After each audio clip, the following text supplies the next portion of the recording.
Hello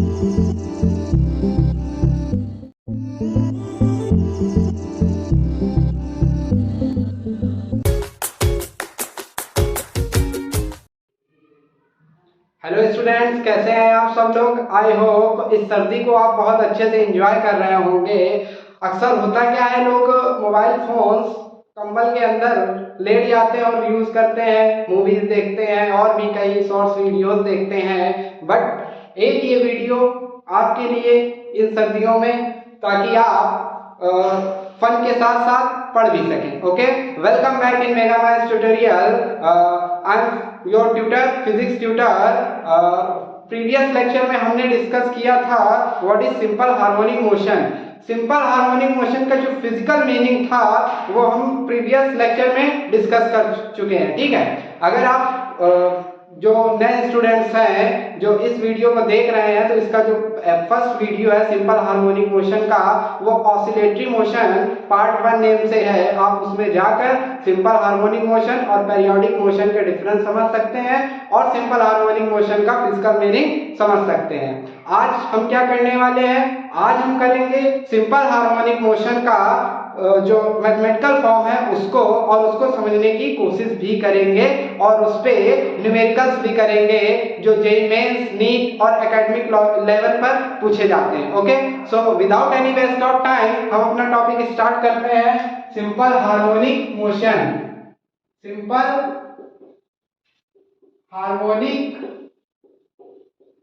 motion. What is simple harmonic motion? इसको define किया जा चुका है। Simple harmonic motion is a periodic motion. और क्या होता है इसमें? कंस्ट्रेंट मोशन होता है। ये कंस्ट्रेंट मोशन होता है, means it is a constraint periodic motion. और आप इसको कह सकते हो periodic motion in which body moves to and fro about a definite point. फिर से आज हम इसको समझेंगे और इसका मैथमेटिकल एक्सप्रेशन निकालेंगे। ओके, सो इसको समझेंगे कैसे? इसको हम समझेंगे एक्सप्रेशन। जो हमारी हेडिंग है वो ये है, एक्सप्रेशन ऑफ एसएचएम और SHM as a projection of uniform circular motion. Uniform circular motion. Okay, so by uniform circular motion आज हम एसएचएम को समझेंगे। और इस टॉपिक को समझने के बाद मैं ये कह सकता हूं कि जो जेईई के प्रीवियस ईयर क्वेश्चंस हैं, नीट के प्रीवियस ईयर क्वेश्चंस हैं, और या जो बोर्ड में आए हुए क्वेश्चंस हैं आपके क्लास 11th में एकेडमिक लेवल पर, वो भी आप कर सकते हैं। ठीक है, इतना कॉन्फिडेंस है मुझे अपने आप पर और आप पर भी। ओके, सो एसएचएम है the projection of uniform circular motion. Okay, start करते हैं। It is a circle. ये सर्कल है, ठीक है। इसके दो डाया है, this is dia 1 and dia 2। ये सर्कल का सेंटर है। This is B, B dash, ये ए डैश। ठीक है, अब यहां से स्टार्ट करते हैं। ठीक है, पार्टिकल जो है हमारा यहाँ पे सिचुएटेड है। Okay, this particle is situated at point A. This is A, this is A dash, A. ठीक, एट ए। नाउ इस पार्टिकल को हम मूव करते हैं यूनिफॉर्म सर्कुलर मोशन में। जो हमारा डेफिनिट पॉइंट है वो ये है, it is definite point. It is definite point. और जो मोशन हमें कंसीडर करना है वो इस पार्टिकल का प्रोजेक्शन इसके डाया पे लेना। अब दो डायमीटर आपको दिख रहे हैं, एक बी, बी डैश और एक ए डैश, तो दोनों पे किसी पे भी ले सकते हैं। ठीक है, पहले हम एक का समझेंगे फिर दूसरे का समझेंगे। ओके, तो पार्टिकल हमारा यहाँ पे रखा हुआ है। जब हम इसको यहाँ से यहाँ पर लाए, इसकी पोजीशन चेंज की, इसकी जो इनिशियल पोजीशन ये फर्स्ट थी, ये सेकंड है। ओके, जब ये पार्टिकल यहाँ पे मूव करेगा तो उसकी एंगुलर वेलोसिटी ओमेगा होगी। ओके, और एंगुलर डिस्प्लेसमेंट क्या होगा? Omega T. ये इसका एंगुलर डिस्प्लेसमेंट होगा। Okay, omega T is angular displacement of particle 1, और ये पोजीशन 2 पे आया तब का। ओके, इसका प्रोजेक्शन हम देखो दो तरीके से इसका प्रोजेक्शन ले सकते हैं। एक तो इसका प्रोजेक्शन हम इस डाया पे ले सकते हैं और इस डाया पे भी ले सकते हैं। ठीक है, दिस इज हमने लेट कर लिया, ये एक्स एक्सिस है और ये वाई एक्सिस है, प्लेन लेट कर लिया है। This is X axis and this is Y axis. तो इसका प्रोजेक्शन हम एक्स एक्सिस पे भी ले सकते हैं और वाई एक्सिस पे ले सकते हैं। तो पहले क्या है, कंफ्यूजन ना हो, हम इसका प्रोजेक्शन वाई एक्सिस पे ले रहे हैं। ठीक है, इसका जो प्रोजेक्शन है, इस पॉइंट को हमने एम पॉइंट एज्यूम किया है। ठीक है, इसका प्रोजेक्शन ये आया, मींस ये पार्टिकल, इसका जो प्रोजेक्शन पॉइंट है वो ये ओ पॉइंट से एन पॉइंट मूव किया। और कितनी डिस्टेंस मूव की इसने, वाई। कितनी डिस्टेंस मूव की, वाई। ठीक है, अब इसको सॉल्व करते हैं, क्या होगा देखो, this is amplitude, this is amplitude means radius of this circle. A is what? A is radius of circle. A is radius of circle. Okay, so by अब O इसको P and Q दे दिया। ठीक है, अब इस triangle को हम apply करेंगे, ये ओमेगा टी है तो ये भी क्या होगा, एंगल ओमेगा टी होगा, होगा कि नहीं, ये भी ओमेगा टी होगा। अब हम पाइथागोरस थ्योरम अप्लाई करेंगे, ट्रायंगल को N and Q, this is Q. So on applying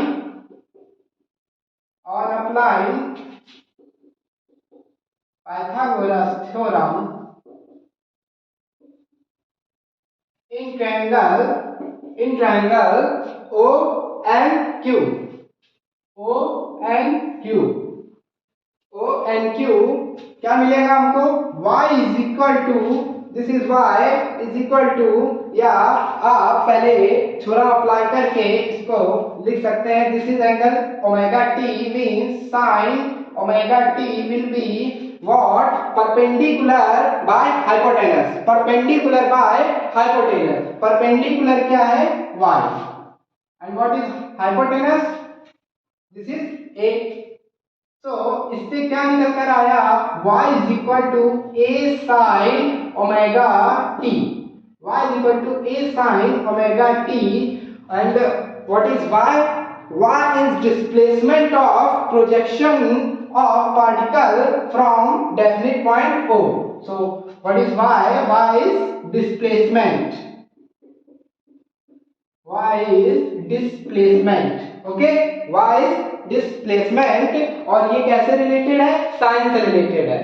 हमने फर्स्ट जो हमारा वीडियो है, लेक्चर है, उसमें क्या समझा था कि जो सिंपल हार्मोनिक मोशन होते हैं वो सिंपल हार्मोनिक फंक्शन को ट्रेस करते हैं। ठीक है, और सिंपल हार्मोनिक फंक्शन क्या होते हैं, साइन और कोसाइन।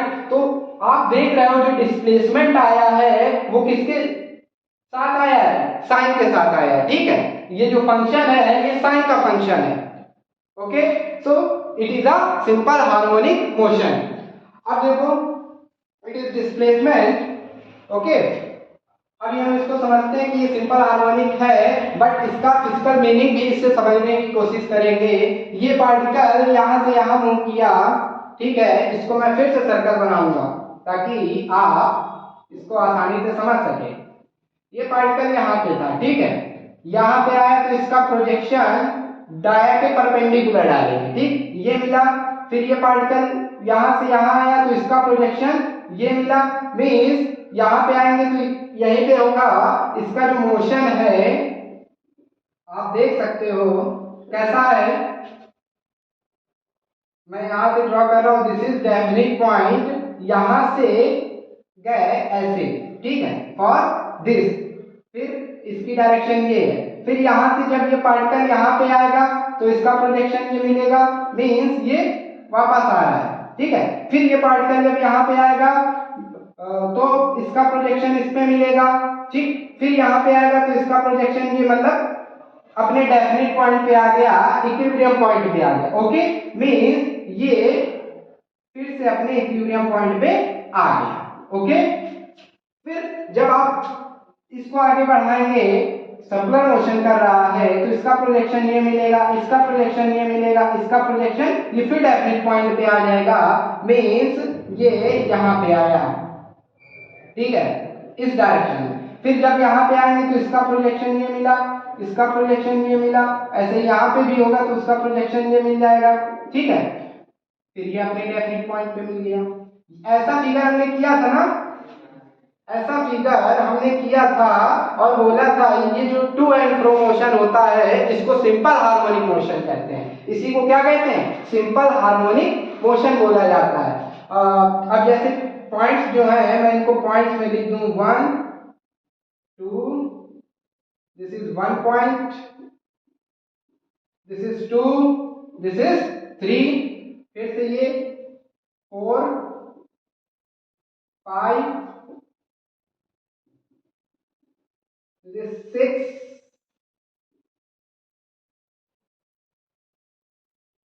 और ये 7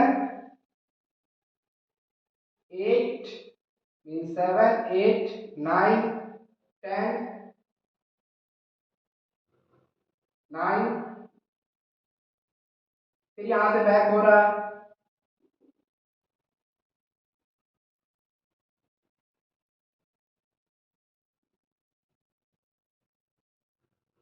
11 एंड ये 13 आएगा, ये 12 आएगा।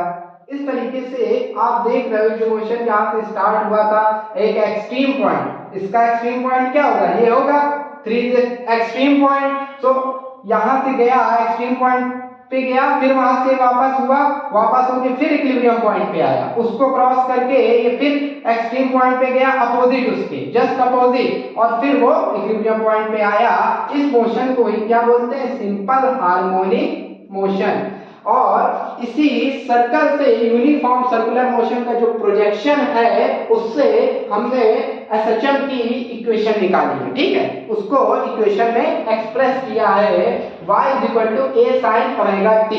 इसको हम कॉस में भी एक्सप्रेस कर सकते हैं। कॉस के लिए क्या होगा देखते हैं, कॉस के लिए क्या होगा,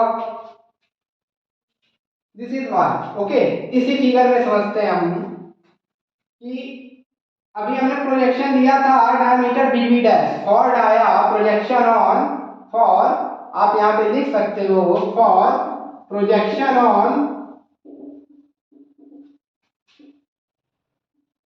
dia B dash, now for projection on dia A dash हमने लेट कर लिया ये डिस्टेंस x है, ठीक है। डिस्प्लेसमेंट जो हुआ, अब पार्टिकल कहां पर रखा हुआ है, इस पे हम इसी पार्टिकल का प्रोजेक्शन ले रहे हैं, तो ये पहले यहां पे जाएगा, यहां पे जाएगा तो यहां आएगा, ठीक है, यहां पे होगा तो यहां आएगा, ओके। मींस ये एक्सट्रीम पॉइंट से चल रहा है, एक्सट्रीम पॉइंट का केस आ जाएगा। इसको हम इसका सर्कल अलग से बनाकर समझते हैं। This is for projection on dia BB dash. Equation क्या निकल कर आई, y is equal to a sin omega t, okay. ये ओमेगा क्या है और ओमेगा t क्या है, a क्या है, इसको हम अभी समझेंगे, ओके। सो अभी हम समझते हैं जब इसका प्रोजेक्शन हम x एक्सिस पे लेंगे, अभी y एक्सिस पे लिया था, ठीक है। इसको मैं रफ कर रहा हूं।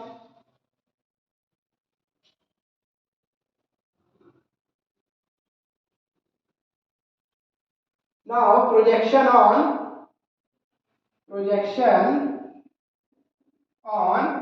x-axis or on dia a dash। जब प्रोजेक्शन x एक्सिस पे हो या a डैश डाया पे हो तो इस सर्कल बनाएंगे हम। अब ये ले रहे हैं, ठीक है, दिस इज a डैश, ये x एक्सिस है हमारी, ओके। यहाँ पे पार्टिकल रखा हुआ है, ये यहाँ से मूव करेगा, यहाँ आएगा, ठीक है। दिस यहाँ पे आया, ये डेफिनिट पॉइंट यही है, इट इज इक्विलिब्रियम पॉइंट और डेफिनिट पॉइंट, ओके। मैंने इसमें डेफिनिट लिखा है, इसमें इक्विलिब्रियम लिखा है, दोनों पॉइंट, बट इसको इक्विलिब्रियम पॉइंट ही बोला जाता है, ठीक है। जब ये पार्टिकल यहाँ पे आया तो ये इसका प्रोजेक्शन ये मिला हमको। मींस अब आप क्या देख रहे हो, जो प्रोजेक्शन है जो पार्टिकल मूव कर रहा है वो एक्सट्रीम पॉइंट से इक्विलिब्रियम पॉइंट की तरफ आ रहा है, ठीक है, वो एक्सट्रीम पॉइंट से इक्विलिब्रियम पॉइंट की तरफ मूव कर रहा है। मींस ये केस ऐसा है जैसे एक पेंडुलम का केस मैंने आपको बताया था, पेंडुलम है तो पेंडुलम को या तो आप यहां से मूव कराओगे उसके डेफिनिट पॉइंट से, इक्विलिब्रियम पॉइंट से, बट अगर आप एक्सट्रीम पोजीशन पे ले जाकर उसको डिस्प्लेस कर रहे हो तो ये केस भी हो सकता है कि हम उसको एक्सट्रीम पॉइंट पे ले जाकर छोड़ें, ठीक है, ड्रॉप करें, जो कैलकुलेशन हो या मेजरमेंट हो वो कहां से हो, एक्सट्रीम पॉइंट से हो, ठीक है, ना कि इक्विलिब्रियम पॉइंट से। ये बिल्कुल वैसा ही केस है, ठीक है। इस केस में क्या होगा, हमने अज्यूम किया ये पार्टिकल का प्रोजेक्शन ये है, इसकी जो डिस्टेंस है वो x है, इसकी डिस्टेंस x है और इसका जो डिस्प्लेसमेंट है, आई थिंक आप ये समझ गए होंगे, इसका जो एंगुलर डिस्प्लेसमेंट है वो ओमेगा टी है, एंगुलर स्पीड ओमेगा से मूव कर रहा है, तो एंगुलर डिस्प्लेसमेंट ओमेगा टी है। अब इस पे हम पाइथागोरस थ्योरम अप्लाई करेंगे, ओ एम एन, ठीक है, और apply Pythagoras theorem in triangle OMN, what will we get, cos omega t means cos क्या होगा, base is OM by hypotenuse. ये पता है रेडियस a है, इसमें भी रेडियस a थी, इसमें भी रेडियस क्या है, a है, so OM by ON, okay, OM कितना दिया है x and ON is a, इससे जो डिस्प्लेसमेंट निकल कर आया वो क्या निकल कर आया, cos ओमेगा t। तो अब हम ये बात समझ पा रहे हैं कि जो डिस्प्लेसमेंट है हम उसको साइन में भी एक्सप्रेस कर सकते हैं और cos में भी एक्सप्रेस कर सकते हैं, ठीक है। सिंपल हार्मोनिक मोशन में को हम साइन में भी एक्सप्रेस कर सकते हैं और cos में भी एक्सप्रेस कर सकते हैं। इसको हम यूनिफॉर्म सर्कुलर मोशन से इजी वे में समझ पा रहे हैं, ठीक है। अब इसके आगे क्या करना है, हमें ये टर्म समझनी है, ठीक है। ए अभी एक लेकर चलेंगे, अब आपको पता चल गया जब एक्स एक्सिस पे लेते हैं तो कॉस फंक्शन आता है, वाई एक्सिस पे लेते हैं साइन आता है, ठीक है। अब हम किसी एक डायग्राम को कंसीडर करके चलेंगे, जो डायग्राम होगा ये फर्स्ट वाला जो डायग्राम है इसको हम कंसीडर करके चलेंगे और जितने भी टर्म्स हैं एसएचएम के like amplitude, face constant, angular speed, time period उसको समझेंगे, ठीक है। बहुत ही इंटरेस्टिंग टॉपिक है सिंपल हार्मोनिक मोशन, बट जब आपको समझ में आए, ओके। सो आई थिंक ये पार्ट आप लोग समझ गए होंगे। अब इसका जितना टर्मिनोलॉजी है वो हम क्लियर करेंगे।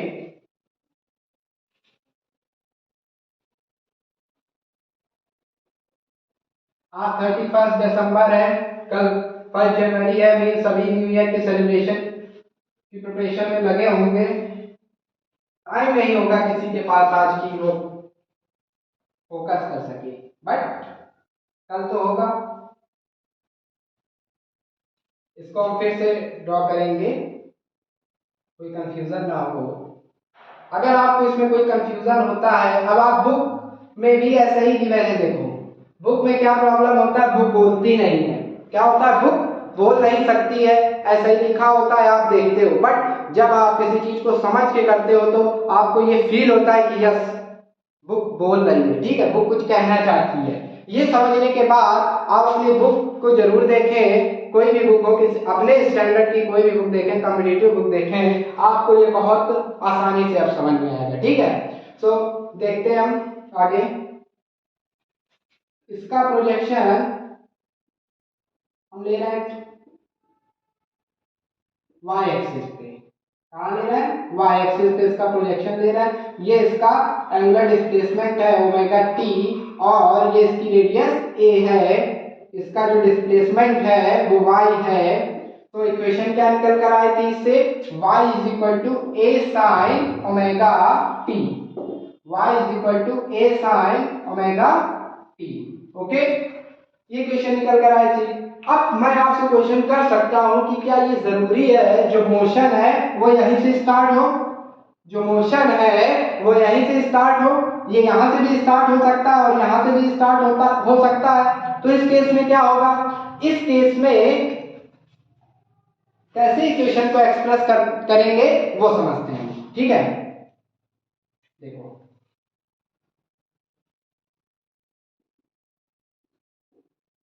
ये पार्टिकल का बट अभी मोशन यहां से स्टार्ट हो रहा है। ठीक है, मोशन यहां से स्टार्ट हो रहा है और यहां पे आया। ठीक, तो इसका प्रोजेक्शन जब ये यहां पे आया तो डिस्प्लेसमेंट क्या हुआ, ये डिस्प्लेसमेंट ये आया। ठीक, this is Y from definite point, इसने स्टार्ट यहां से किया है। ओके, इसने स्टार्ट यहां से किया है।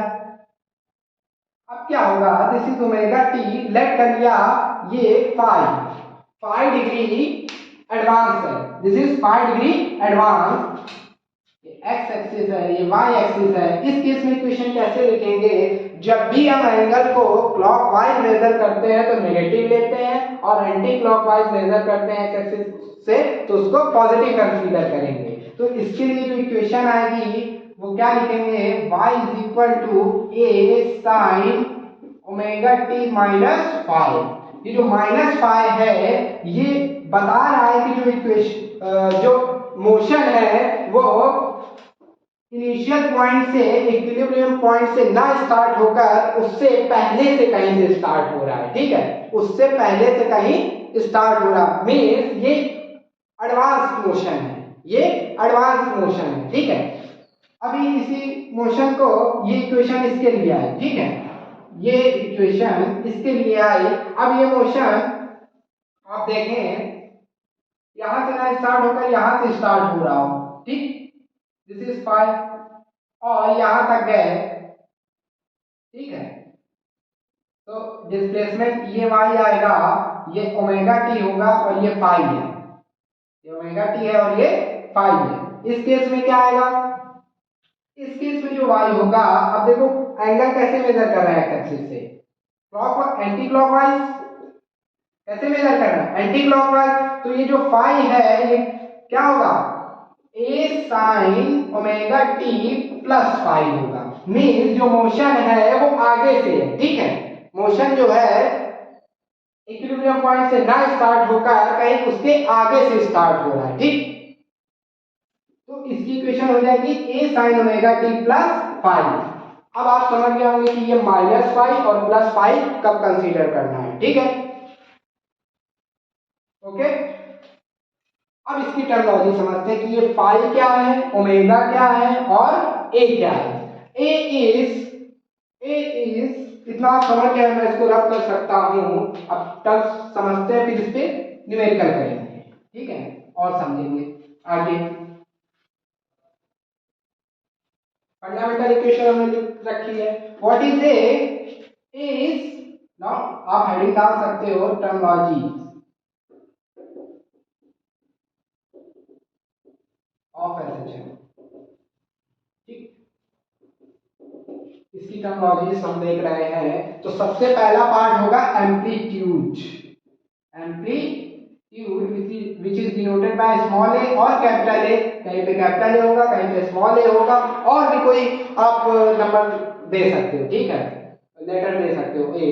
ठीक है, तो ये एम्पलीट्यूड क्या होता है, it is maximum displacement, it is maximum displacement. What is amplitude? It is maximum displacement, it is maximum displacement। मतलब आप देख रहे हो जो सर्कल है, जो सर्कल की रेडियस होती है, यहाँ ये इसका इक्विलिब्रियम पॉइंट है, यहाँ से ये रेडियस a है तो यहाँ पर भी इसकी रेडियस क्या होगी a। बट जो इसका प्रोजेक्शन है उसका मैक्सिमम डिस्प्लेसमेंट क्या होगा, प्रोजेक्शन का आप देख रहे हैं दिस पॉइंट इज एन, वो यहां से यहां तक ही जाएगी, बट ये डिस्टेंस कितनी है a, तो इसका मैक्सिमम डिस्प्लेसमेंट क्या आया a। इसी को हम लोग बोलते हैं amplitude. Amplitude it is maximum displacement and इसका जो दूसरा पॉइंट है आप ऐसे लिख सकते हो, it is constant, it is constant for SHM. Simple harmonic motion के लिए एम्पलीट्यूड क्या रहता है, कांस्टेंट रहता है। सिंपल हार्मोनिक मोशन के लिए एम्पलीट्यूड कांस्टेंट रहता है वो a ही रहेगा, जो ये सर्कल है इसका रेडियस ही रहेगा। Okay, so what is amplitude? It is maximum displacement and it is constant for simple harmonic motion. Now second part, time period. What is time period? Capital T. What is time period?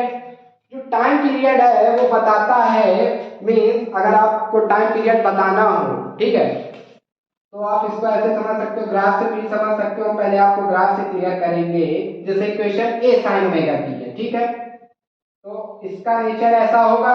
Okay, इसका जो maximum amplitude है वो क्या? a, means ये a है, ठीक, और इसका जो एक कंप्लीट ऑसिलेशन हो रहा है वो यहाँ तक है, वन कंप्लीट ऑसिलेशन। तो ये एक ऑसिलेशन कंप्लीट करने में जितना टाइम लगता है उसी को बोला जाता है टाइम पीरियड। उसको क्या कहते हैं? Time period. Time period means it is shortest time interval, it is shortest time interval in which body completes, it is shortest time interval in which body complete one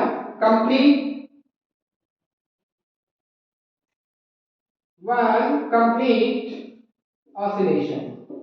Okay, it is shortest time interval in which body complete one complete oscillation means आप देख सकते हो body यहाँ पे थी, means ये आपका object है, ऑब्जेक्ट यहाँ से मूव कर रहा है, इसका कंप्लीट ऑसिलेशन कब होगा? जब ये 360 डिग्री रोटेट कर जाए, मीन्स ये 2 पाई डिग्री रोटेट कर जाए, तो टाइम पीरियड क्या आएगा इसका? 2 pi by omega. Omega is what? It is angular velocity. इसकी यूनिट सेकंड होगी, इसकी एम्पलीट्यूड की यूनिट मीटर होगी, because it is distance metre centimetre, यही होगा, ठीक है। Where omega is angular velocity, where omega is angular velocity, ये आप स्टडी कर चुके होंगे एंगुलर मोशन में, omega is angular velocity. So what is time period? Time period is 2 pi by omega. Okay, ये हमारा one complete oscillation by sine curve ये है, ठीक है।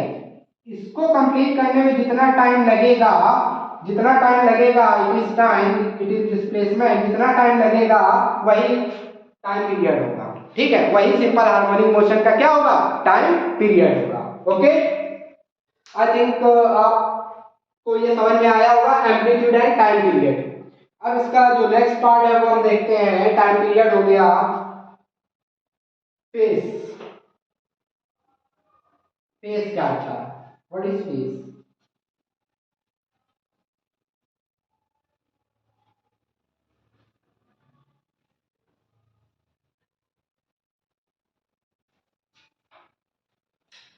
Third is phase.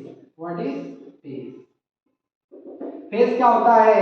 Phase in SHM express position and direction. Okay? Phase क्या करता है? It expresses position and direction of motion. Okay, इसको समझते हैं। फेज को आप कह सकते हो जैसे कि एंगुलर डिस्प्लेसमेंट क्या होगा, ठीक है। फेज को आप लिख सकते हो, it is angular displacement, it is angular displacement, phase is angular displacement. क्यों? क्योंकि ये एंगुलर डिस्प्लेसमेंट ही हमें बता रहा है कि इसकी डायरेक्शन क्या है, थीटा। डायरेक्शन से हम क्या समझते हैं? जब भी हम एंगल जैसे वेक्टर पढ़ते हैं, जब वेक्टर स्टडी करते हैं तो हम थीटा ही तो कैलकुलेट करते हैं, दो वेक्टर के बीच का एंगल, उसका रिजल्टेंट, जो दो वेक्टर का एडिशन होता है रिजल्टेंट होता है, रिजल्टेंट का किसी एक वेक्टर के रिस्पेक्ट में हम एंगल कैलकुलेट करते हैं, तो उसको क्या कहते हैं? ये डायरेक्शन है रिजल्टेंट की, ठीक है।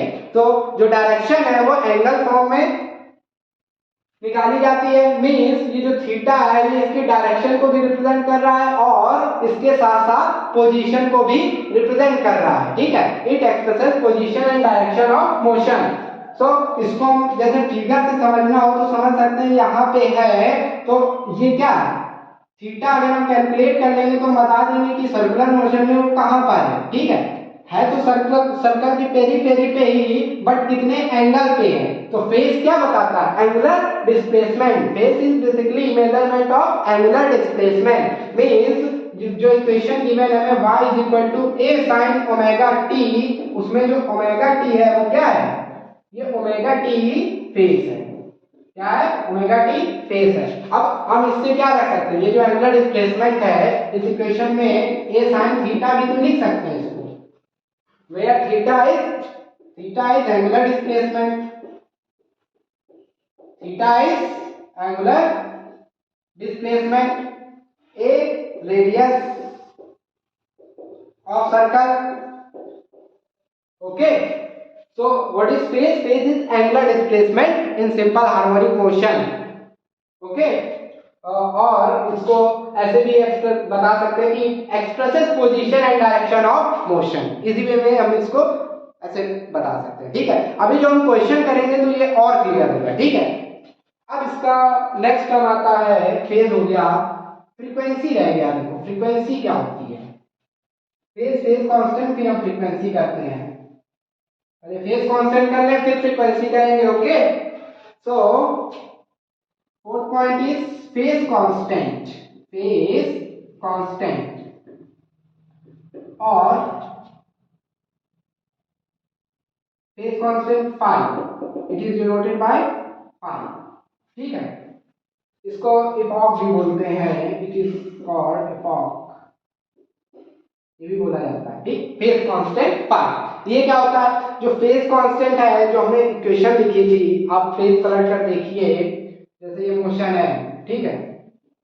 अब ये मोशन यहाँ से स्टार्ट कर रहे थे, ठीक, बट यहाँ से ना स्टार्ट करके हम मोशन कहाँ से स्टार्ट करें, यहाँ से। ओके, यहाँ से मोशन को स्टार्ट ना करके हम मोशन को कहाँ से स्टार्ट करें, ठीक, means other than equilibrium point से मोशन स्टार्ट करें जिसका एंगल फाई है, मींस जो एंगुलर डिस्प्लेसमेंट ऑलरेडी फाई है, यहाँ से यहाँ तक डिस्प्लेस होकर ये ऑब्जेक्ट आया, मींस ये ओमेगा टी चला, तो इसकी इक्वेशन क्या हो जाएगी, इसका प्रोजेक्शन ये होगा, ये इसका लीनियर डिस्प्लेसमेंट होगा, इक्वेशन क्या आएगी, y is equal to amplitude, means इसकी रेडियस a है, a sin ओमेगा t, ये पूरा एंगल कंसीडर करेंगे, means omega t plus phi,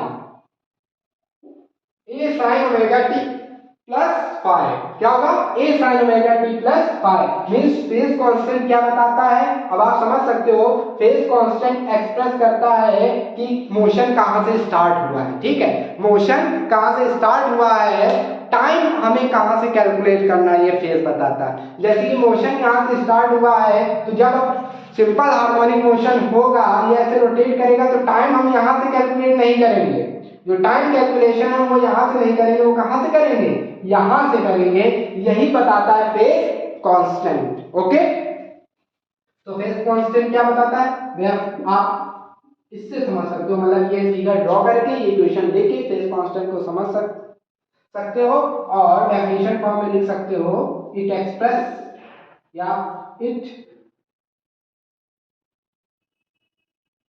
provides information about state from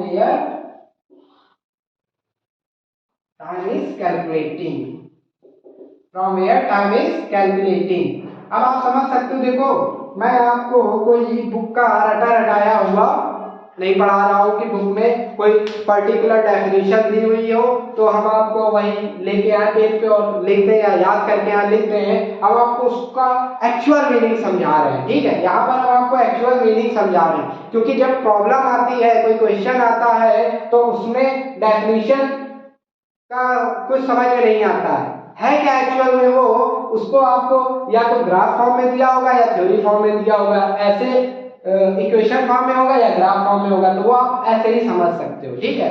तो इतना हम जानते हैं कि जो फेज कांस्टेंट है वो क्या करता है, ये वो स्टेट बताता है, ठीक है, state means it is state where from where time is calculating, ठीक, जहां से हम टाइम को कैलकुलेट कर रहे होंगे। ओके, ये होता है फेज कांस्टेंट। आई थिंक अब आप फेज और फेज कांस्टेंट का डिफरेंस अच्छे से समझ गए होंगे, कोई कंफ्यूजन नहीं होगा। ठीक है, अभी हम क्वेश्चन करेंगे तो और क्लियर होगा। ठीक है, अब देखो इसका जो लास्ट टर्म है फ्रीक्वेंसी, जो रह गया था frequency, what is frequency? Frequency is reciprocal of time period. Okay, जो डेफिनेशन पढ़ते हैं हम लोग, क्या पढ़ते हैं फ्रीक्वेंसी की? इसको एफ से डिनोट करते हैं। फ्रीक्वेंसी की जो डेफिनेशन होती है वो क्या पढ़ते हैं? It is reciprocal of time period. Okay, इतना पढ़ लेते हैं। ठीक है, ये तो फॉर्मूले से आए, बट एक्चुअल में फ्रीक्वेंसी होता क्या है? फ्रीक्वेंसी कैलकुलेट करके हम करते क्या है? फ्रीक्वेंसी हमको बताता है कि एक टाइम पीरियड में, एक सेकंड में, इन 1 सेकंड कितने नंबर ऑफ ऑसिलेशन हुए हैं इन 1 second. Means frequency measures, it measures number of oscillation in 1 second। 1 second में कितने नंबर ऑफ ऑसिलेशन हुए हैं वो कौन बताता है? फ्रीक्वेंसी बताता है। फॉर एग्जांपल के तौर पे आप एक ग्राफ लीजिए, ठीक, दिस इज ये है, ठीक है, यहां से स्टार्ट हुआ, ये इसका फर्स्ट ऑसिलेशन, सेकंड, एंड एक और हमने ऐसे ड्रॉ कर दिया 1 2 3, ठीक, 3। ये 1 सेकेंड में ये आया, ठीक। तो कितने नंबर ऑफ ऑसिलेशन हुए 1 सेकेंड में? 3। तो इसकी फ्रीक्वेंसी क्या हो जाएगी? 3। इसकी फ्रीक्वेंसी क्या हो जाएगी? 3। आप देख रहे हो 1 कंप्लीट ऑसिलेशन हुआ, बट हमने यहाँ पे दे दिया 1 सेकेंड। 1 सेकेंड में ग्राफ इतना दिख रहा है, तो 3 कंप्लीट ऑसिलेशन हमको दिख रहा है 1 सेकेंड में, तो इसकी फ्रीक्वेंसी क्या हो जाएगी? 3। इसकी यूनिट होती है हर्ट्ज। इसकी यूनिट क्या होती है? हर्ट्ज। यूनिट इसकी आप लिख लीजिएगा hertz, h small z, it is unit of frequency। और इसका जो फर्स्ट फॉर्म था कि it is reciprocal of time period, means frequency, इसको रब कर रहा है, फॉर्मूला लिख रहा है फ्रीक्वेंसी का। Frequency is 1 by t। Frequency is equal to 1 by t। It is reciprocal of time period और इसकी यूनिट हर्ट्ज होती है। ठीक है, what is the unit of frequency? Hertz, and it is reciprocal of time period. Okay, ये terminologies थी simple harmonic motion में जो इक्वेशंस में यूज हो रही हैं। मींस इतने टर्म्स इक्वेशंस में आएंगे, ठीक है, और इसी पे हमें वर्क करना है। ओके, अब हम इससे आगे बढ़ते हैं। ये ग्राफ, ये जो यूनिफॉर्म सर्कुलर मोशन का प्रोजेक्शन था, हमने दोनों से समझ लिया, ठीक है, और एक्स एक्सिस और वाई एक्सिस। ओके, अब डिस्प्लेसमेंट आ गया तो वेलोसिटी भी निकालेंगे। ये जो पार्टिकल है मोशन कर रहा है, इसकी वेलोसिटी भी होगी और एक्सेलरेशन भी होगा, ठीक है, उसको कैलकुलेट करेंगे।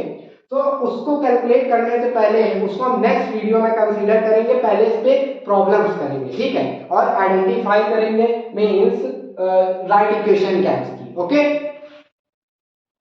इतना मतलब तेजी से नहीं जाना है कि हमें आपको समझ में भी ना और हम आप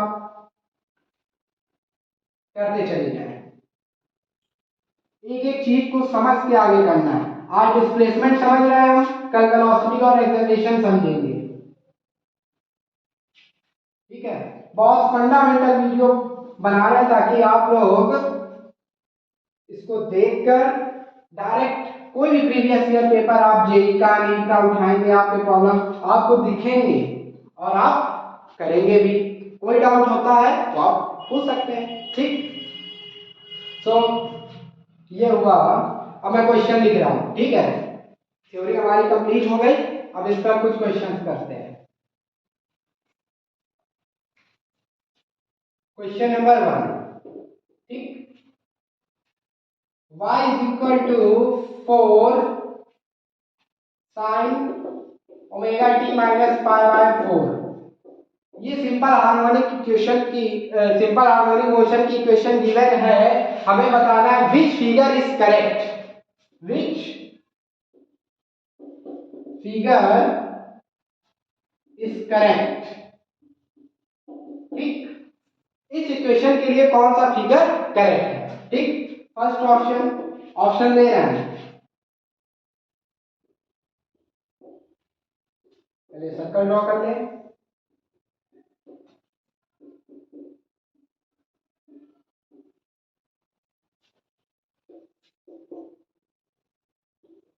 ठीक है,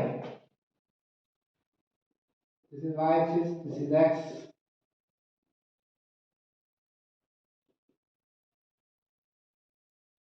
ये हमारा पार्टिकल है। ठीक, ये हमारा पार्टिकल है, यहां से मेजर कर रहा है।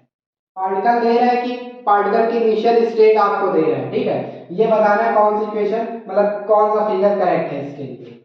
और ये डिस्प्लेसमेंट y है, ये रेडियस 4 है। ओके, एम्पलीट्यूड 4, ये ओमेगा टी है। ठीक है, दूसरा ऑप्शन देखिए, पार्टिकल यहाँ था, यहाँ पे पार्टिकल था, यहाँ से यहाँ गया, अब पार्टिकल यहाँ आया, this is 5/4, this is omega T, ये y और ये 4। ओके, थर्ड ऑप्शन, ये 5/4 ओमेगा टी y और ये 4। फोर्थ ऑप्शन क्या है, this is 5/4 omega T displacement and 4। तो अब आप बताएं कौन सा ऑप्शन करेक्ट होगा। कौन सा ऑप्शन, देखो रेडियस 4 है तो इसका एम्पलीट्यूड 4 होगा। ओके, ठीक है, सब में सेम दिया हुआ है, साइन ओमेगा टी माइनस 5/4। अब हमें ये देखना है, ठीक है, ये कंप्लीट देखना है, ओमेगा टी माइनस 5/4, जिसमें ओमेगा टी क्या है, ये पूरा फेज है और 5/4 फेज कांस्टेंट है। तो माइनस साइन क्या रिप्रेजेंट करता है, मींस जो मोशन है वो इक्विलिब्रियम पॉइंट से एडवांस है, पहले हो रहा है। ठीक है, एक्स एक्सिस पे क्लॉकवाइज, एक्स एक्सिस पे क्लॉकवाइज ये 5/4 जाएगा, मींस इसके लिए कौन सा ऑप्शन करेक्ट आएगा, ये देख रहे हो, x, this is x, this is y, x axis से ये क्लॉकवाइज 5/4 है, मींस ये इसकी फर्स्ट पोजीशन और सेकंड ये है। तो अब आप सही आंसर कर सकते हो क्या, इसका जो सही आंसर होगा क्या होगा, ये होगा। ओके, ऐसे ही नंबर ऑफ क्वेश्चंस आप बना सकते हो, मतलब आप अपने आप से जनरेट कर सकते हो, यहाँ +5/4 कर दोगे और हम कॉस टर्म में दे दें आपको इफ। अब देखो इसका दूसरा फॉर्म कैसे इसको कर सकते हैं, हमने यहाँ पे y ना लेकर, दिस इज y था, ठीक है, x ले लिया, क्या ले लिया, x, x is equal to 4 sine omega T minus 5/4, और आपको ऑप्शन दे दिए क्या होगा करेक्ट, इसका क्या होगा, इसका करेक्ट आंसर क्या होगा, तो क्या करोगे, x के केस में cos आ रहा था, ठीक है, x के केस में cos आ रहा था, बहुत पहले देख चुके हम इसको, तो इसको cos में कन्वर्ट करेंगे, क्या करेंगे, cos में कन्वर्ट करेंगे। ये ऑप्शंस डिलीट कर दे, नहीं आप कंफ्यूज हो जाओगे।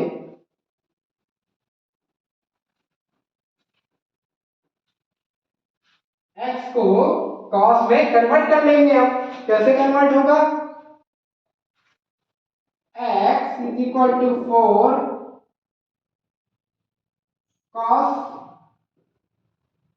cos π/2 माइनस थीटा कर दे तो क्या आता है, cos π/2 माइनस थीटा क्या आता है, sin थीटा ही तो आता है।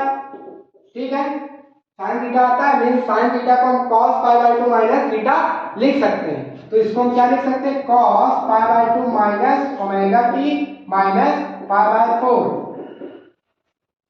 ये लिख सकते हैं, cos π/2 minus omega T minus π/4।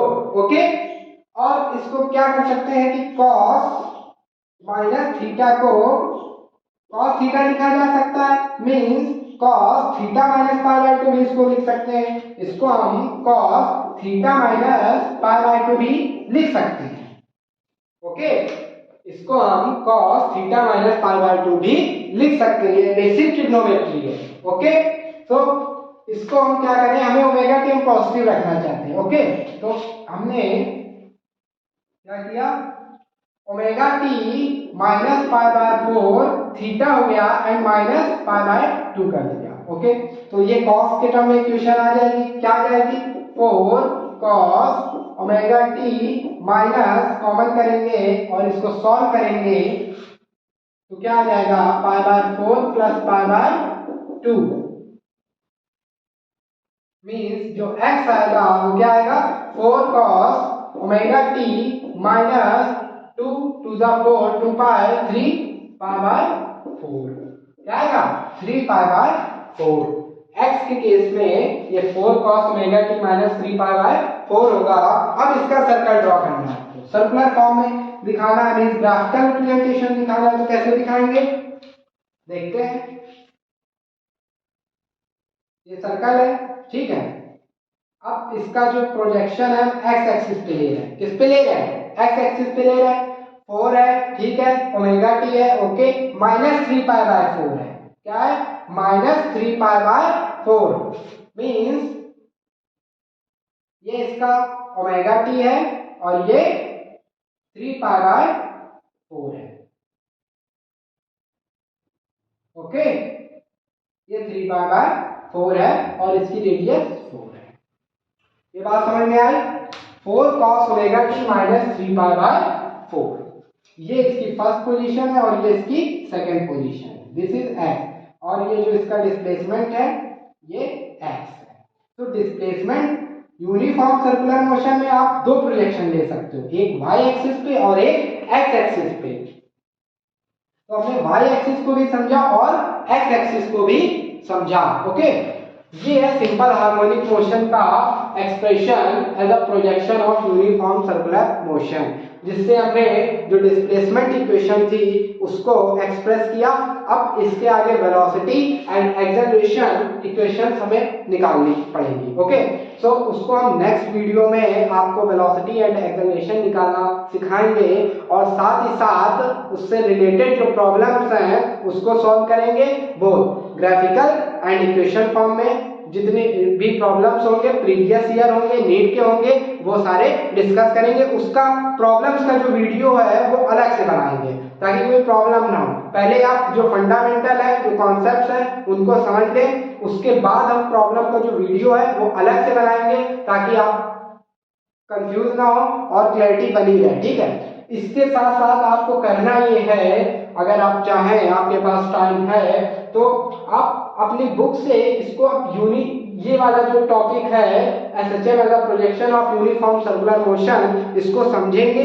ठीक है, अब आपको बहुत अच्छे से समझ में आएगा और इससे रिलेटेड प्रॉब्लम्स करेंगे। ठीक है, अब आप प्रॉब्लम कर लोगे, मुझे इतना भरोसा है आप पर और मुझ पर। ठीक है, तो नेक्स्ट वीडियो जो होगा हमारा किस पर होगा, नेक्स्ट वीडियो हमारा होगा वेलोसिटी एंड एक्सेलरेशन पे और उससे रिलेटेड ग्राफ से। अभी डिस्प्लेसमेंट, वेलोसिटी एंड एक्सेलरेशन का ग्राफ भी करना है। ठीक है, इससे रिलेटेड न्यूमेरिकल हम उसका वीडियो अलग से बनाएंगे। ओके, सो जाते जाते आप लोगों को नव वर्ष की बहुत बहुत शुभकामनाएं। और ऐसा नहीं है कि मैं मतलब वीडियो पहली बार बना रहा हूँ, बट यही है कि जितना ज़्यादा हो सके मैं काम करके आपके सामने आपको इजी वे में सारा कंटेंट प्रोवाइड कर रहा हूँ। तो ज़्यादा से ज़्यादा जितना हो सके आपके जानने वाले, पहचानने वाले हैं उनको बताएं, सब चैनल को सब्सक्राइब करें और जितना ज़्यादा हो सके शेयर करें। Okay, so bye and once again happy new year to you and your family.